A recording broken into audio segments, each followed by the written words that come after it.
For 15 years, JetBlue Airways built one of the strangest airlines in America. Half hipster startup, half discount carrier, half premium leisure brand. It flew where the legacies wouldn't. It undercut the low-cost carriers on service and undercut the legacies on price. And by the mid-2010s, the beating heart of that entire strategy was one region, the Caribbean and Latin America. JetBlue flew to Colombia, Peru, Ecuador, the Dominican Republic, Jamaica, Puerto Rico, the Bahamas, and dozens of smaller islands. Fort Lauderdale became their fortress for Latin flights. San Juan became a full-blown focus city. The Caribbean wasn't just part of JetBlue's business. For a while, it defined the airline. Then, in the span of 2 years, JetBlue killed most of it. South America, gone. Bogotá, Lima, Quito, all shut down. 15 cities exited from the network entirely, 50 routes deleted. An entire growth model quietly walked away from. Most people never noticed. The airline just kept flying. But behind the scenes, JetBlue was making the most dramatic strategic retreat in modern U.S. aviation history. This is the story of how the Caribbean built JetBlue, and how JetBlue eventually decided the Caribbean wasn't worth it anymore. Let me give you the number that frames everything. $795 million. That's how much JetBlue lost in 2024. It lost another $602 million in 2025. Add those together, and JetBlue has lost nearly $1.4 billion in the past 2 years alone. For context, JetBlue has not been profitable since 2019, not one single full year of profit in 6 years. In an industry where Delta earned $5 billion last year and United earned $3.4 billion, JetBlue is bleeding money while its competitors are printing it. That financial reality is the entire reason JetBlue's Caribbean strategy died. When you're losing hundreds of millions a year, every route has to earn its keep. And the routes that stopped earning their keep were exactly the ones that had defined JetBlue in the previous decade. Deep South American flights out of Fort Lauderdale, thin beach leisure connections to Caribbean islands with too much competition, secondary connections to places nobody else wanted to fly. The story isn't that JetBlue got weak. The story is that JetBlue's most iconic strategy stopped working, and the airline had to make a choice: keep bleeding or walk away. Here's why this matters more than a normal route cut. JetBlue was different from every other US airline in one specific way. Delta, United, and American are built around big hubs feeding domestic and international traffic through connecting flights. JetBlue never really did that. Their entire model was point-to-point flying, direct routes, underserved markets, cities the big airlines ignored. The Caribbean was perfect for that model. Small islands, growing populations, legacy carriers charging premium fares, ultra-low-cost carriers offering terrible service. JetBlue could slot in between them. Low fares, better product, direct routes from the Northeast and Florida. For about a decade, it worked beautifully. JetBlue became Puerto Rico's largest airline. They became the biggest carrier at Fort Lauderdale. They expanded into South America. They opened focus cities in cities other airlines wouldn't touch. But by 2023, all of that had unraveled. Competition changed. Costs exploded. 2 massive strategic bets failed. And JetBlue's entire growth playbook stopped working almost overnight. To understand how, you have to go back to 2 decisions in Washington that changed everything. Between 2020 and 2024, JetBlue made 2 enormous strategic bets. Both of them failed in court. The first was called the Northeast Alliance. Announced in July 2020, it was a partnership with American Airlines to coordinate schedules and pool revenue at the big Northeast airports: JFK, LaGuardia, Newark, and Boston. American brought its network, JetBlue brought its low fares. Together, they'd compete against Delta and United.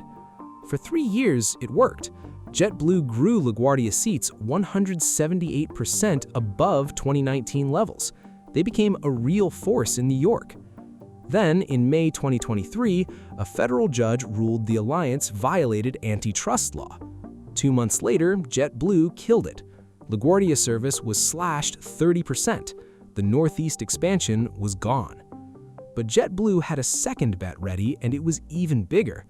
In July 2022, JetBlue announced a $3.8 billion acquisition of Spirit Airlines. The offer was $33.50 per share. It would have created the fifth largest U.S. airline. JetBlue expected $600 to $700 million in annual synergies. It was supposed to be the deal that finally gave JetBlue the scale to compete with the Big Three. In January 2024, Judge William Young of Boston blocked it entirely. 2 months later, JetBlue walked away, paying Spirit a $69 million termination fee on top of the roughly $425 million in prepayments Spirit shareholders had already collected during the merger process. 2 enormous bets, both dead. In under a year, JetBlue had lost the strategic scale it had spent years chasing. The airline needed a new plan, fast. The new plan arrived in early 2024 with a new CEO, and the first thing she did was start dismantling the Caribbean strategy JetBlue had spent a decade building. In January 2024, longtime CEO Robin Hayes announced he was stepping down. He cited health, saying, "The extraordinary challenges and pressure of this job have taken their toll." Hayes had been the architect of the aggressive Caribbean expansion. He'd pushed the Spirit merger. He'd bet on Mint and Transatlantic.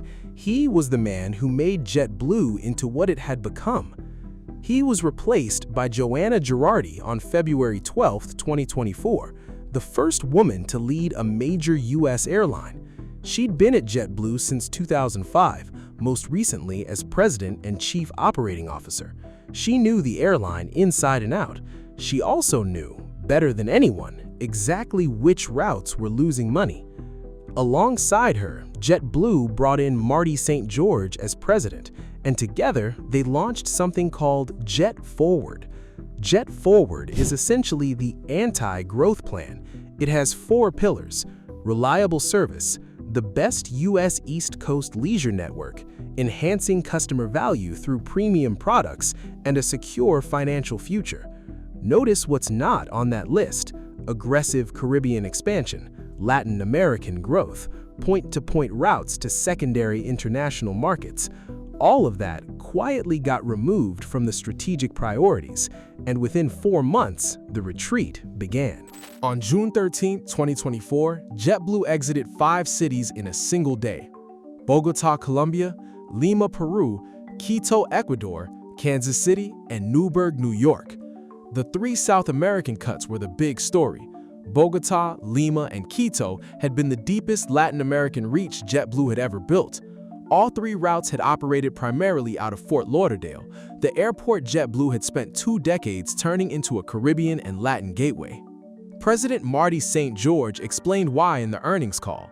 He said that if you stripped out Latin America from JetBlue's numbers in the first quarter of 2024, system unit revenue would have been positive instead of the actual negative 2.5%. Translation: Latin America was dragging the entire airline down. The problem was overcapacity. In JetBlue's leisure Caribbean markets, industry seats were up roughly 40% versus the year before. Every low-cost carrier had flooded the same routes. Yields collapsed, load factors dropped, prices fell. For an airline losing money system-wide, that was fatal. Cut the losers or die on principle. JetBlue cut.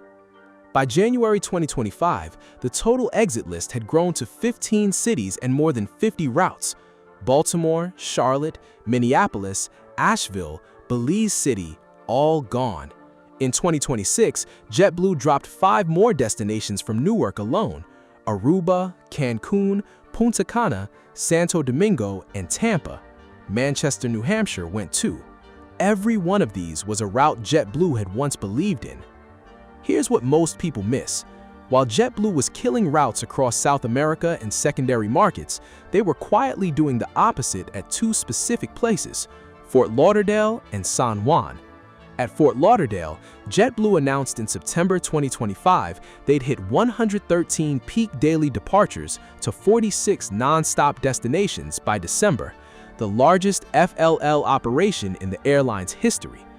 Then, Spirit Airlines shut down on May 2, 2026. Spirit was Fort Lauderdale's biggest carrier. Their entire hub disappeared overnight, and JetBlue moved immediately. The same day Spirit collapsed, JetBlue announced 11 new Fort Lauderdale destinations. They offered $99 rescue fares for stranded Spirit passengers. They scaled up to nearly 130 peak daily departures, nearly 75% above 2025 levels. Their share of the airport jumped from about 24% to about 36%. For the first time in JetBlue's history, they became the undisputed #1 at Fort Lauderdale. At San Juan, the story was even more direct. JetBlue kept adding routes, 6 new destinations in 2024, 5 more in early 2026, plus Baltimore, Washington. They now fly to 22 non-stop destinations from San Juan, more than any other airline. They average more than 40 daily departures. They opened their first crew base outside the mainland US in Puerto Rico. So while headlines say JetBlue abandoned the Caribbean, the reality is more precise. JetBlue abandoned the ambitious version of the Caribbean strategy, the version that said grow everywhere, add every route, chase every market.